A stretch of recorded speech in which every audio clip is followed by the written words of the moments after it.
Hello everybody, welcome to series 1 of It's Bandit O'Clock. This series of videos used to be on another YouTube channel, but now we've got it on the classic-motorbikes.nett channel.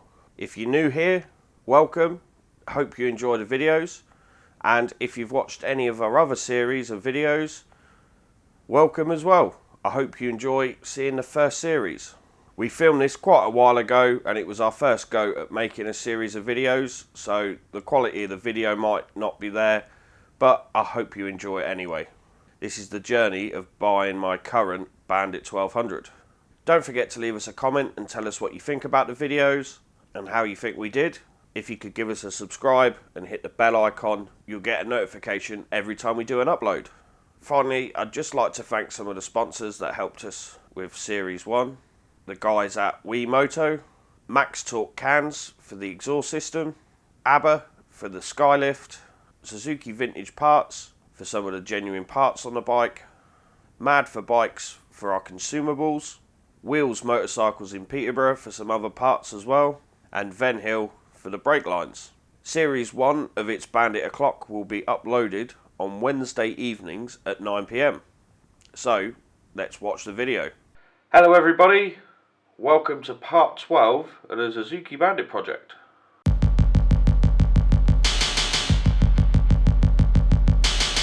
So, last week I did the rear brake caliper and the braided line from Ven Hill, and that really has transformed the rear brake. So much so, it's made me realise how bad the front brakes are. Luckily enough, I've got some stuff here to help me improve the braking at the front. So first up, used last week, got our Putolene DOT4 brake fluid, which is going to come in handy when we bleed up the Ven Hill braided brake lines. I've gone for what they call a race setup, which is 2 brake lines instead of the standard 3. So both the lines are attached at the master cylinder at the top, and then one line goes down to the left caliper, one line goes down to the right hand side one. I found this is the easiest bet when doing aftermarket lines, so I've gone for that one to match the rear.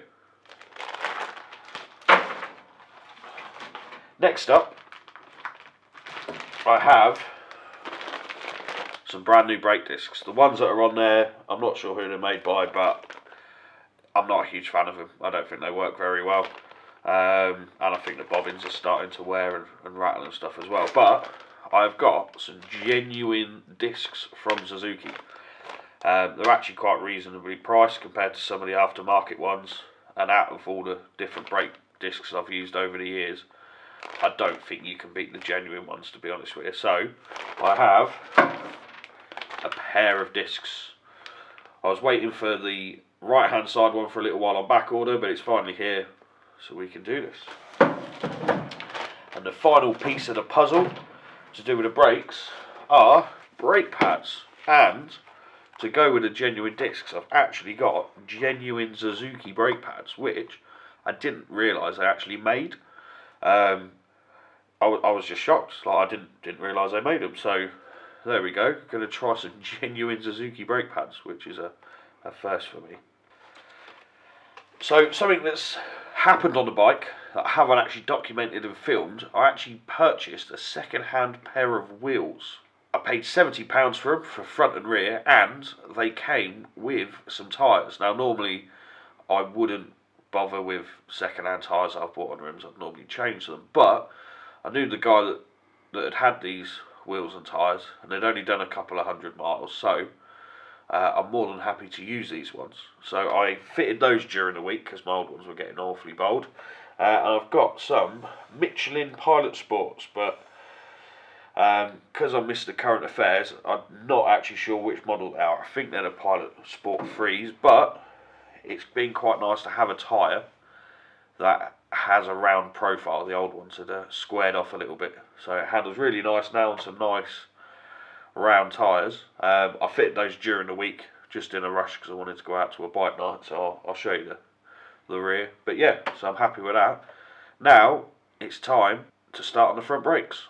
So first job is take the calipers off.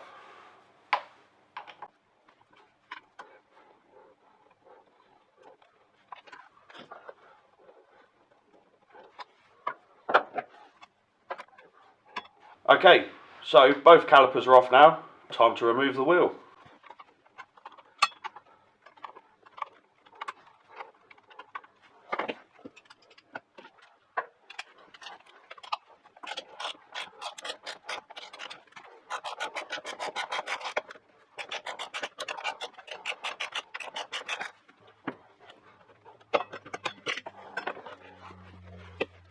Now the front wheel's out, the next thing to do is remove the discs.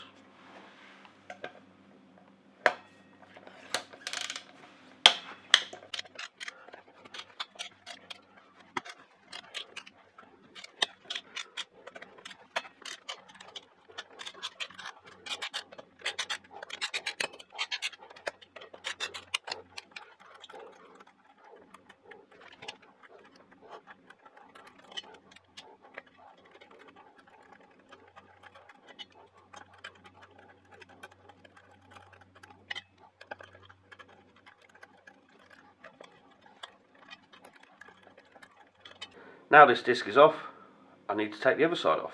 Okay, both the discs have been removed, so now it's time to fit the new ones. The new ones do have a slightly oily coating. I'm not sure if you can see that in the picture, but I'm going to use some brake cleaner to remove that before I use them on the road. I've also got some brand spanking new disc bolts. If you can see it there, I've got 10 brand new ones with the Loctite fitted, so I'm going to fit those as well.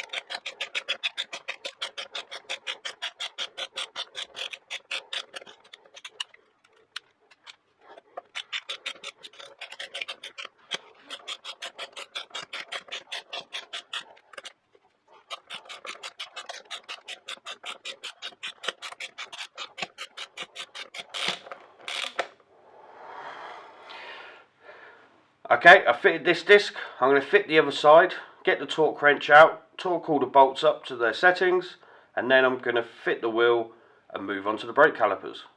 Okay, so I'm going to change the brake pads, put the calipers back on, and then it'll be time to move on to the brake line.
Okay, new brake pads fitted on this side.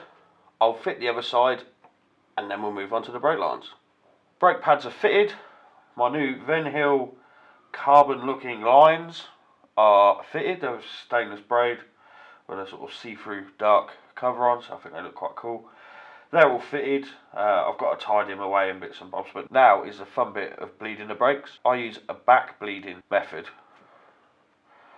I have this squeezy bottle that's a fuel bottle for a remote control car with a bit of washer pipe on the top. What I'm going to do is put that on there, hold it upside down. I'm going to let all the air come out of here until it stops. Give it a bit of a tap, no more air coming out. Then what I'm going to do is crack the bleed nipple off, squeeze on this, and then watch the master cylinder, watch the air bubbles come out, and when the air bubbles stop, I'll close the bleed nipple down here, and then the brake system's going to be bled up. So I'll let you watch me do that now.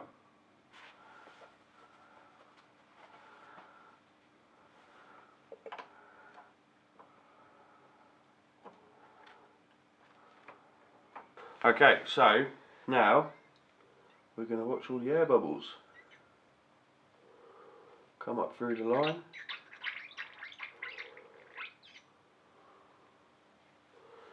And then, as soon as they stop, and the level's at a decent height, the brakes are bled. Brake lines have been bled up.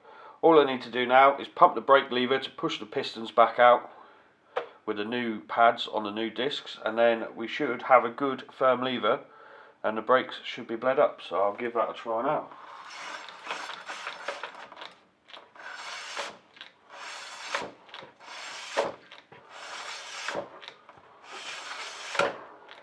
There we go. So that is the brakes all done and ready to go out on the road. Okay, so we've got some shiny new brake discs with disc bolts and genuine Suzuki brake pads. Just like to say thanks to Tim at Suzuki for sorting those out for us. We do appreciate it. And we've also got the Van Heel lines we've put on as well, because the original rubber ones that had probably been on there for 15 plus years just weren't up to the job anymore. I'd also like to say thank you to Pewterline for the .4 brake fluid, so we could bleed it up with some fresh new fluid.